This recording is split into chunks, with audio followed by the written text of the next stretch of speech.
Hi, my name is Kwai Cruz Rios. I am from Puerto Rico. I was born and raised in San Juan, the capital of the island. I come from a middle class family that values education and hard work. While growing up in Puerto Rico, I had trouble identifying with the Puerto Rican pastimes. For example, I do not like tropical music, hate plantains with chicken, and there is too much pressure culturally to be an upstanding member of your extended family. On top of that, the island was way small for me. I mean, you can see everything in 1 week.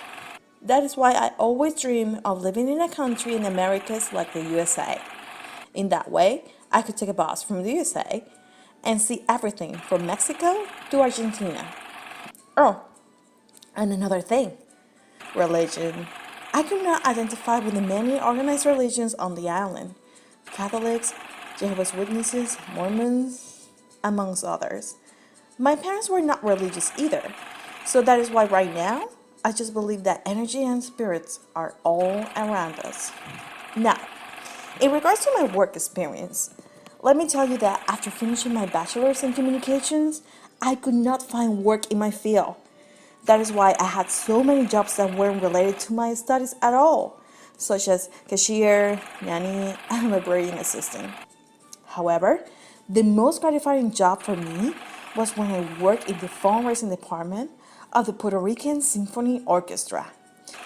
The main goal was raising money so that children of lower socioeconomic status could enjoy two free classical music concerts in their community. I worked nonstop trying to find money.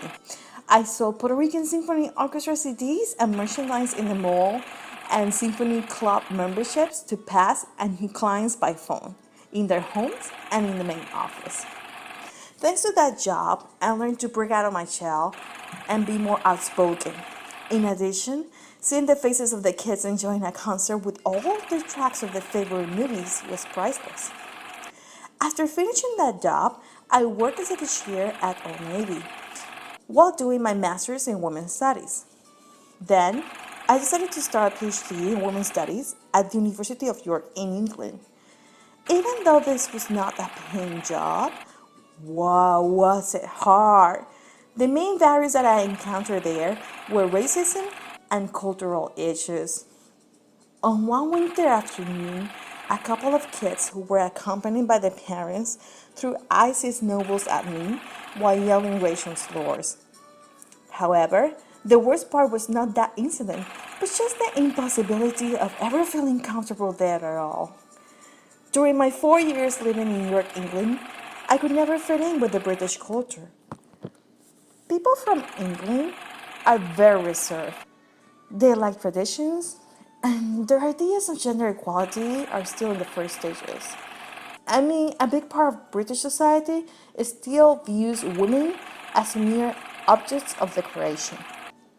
In other words, the overall mindset there is the exact opposite of me.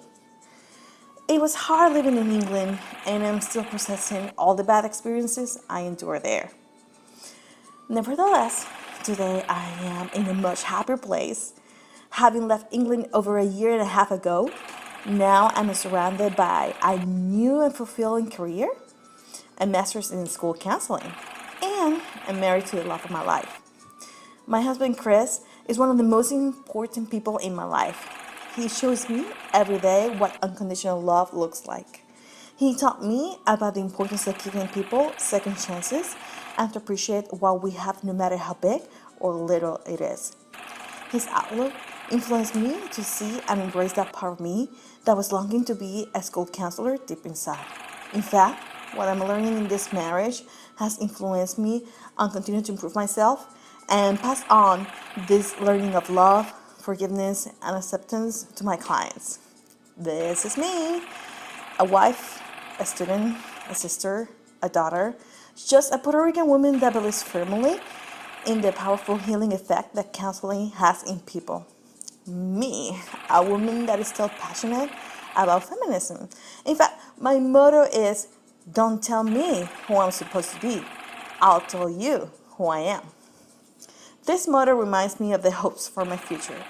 I see myself not only as a school counselor, but also as an avid advocate for equality between the sexes in terms of pay and rights, and as a school counselor that will teach our students to embrace and respect diversity. Oh, and I would love to be a mom in the future. That is why so far the future looks nice, full of decisions, uncertainty, adventure, and I can't wait to see what's behind it.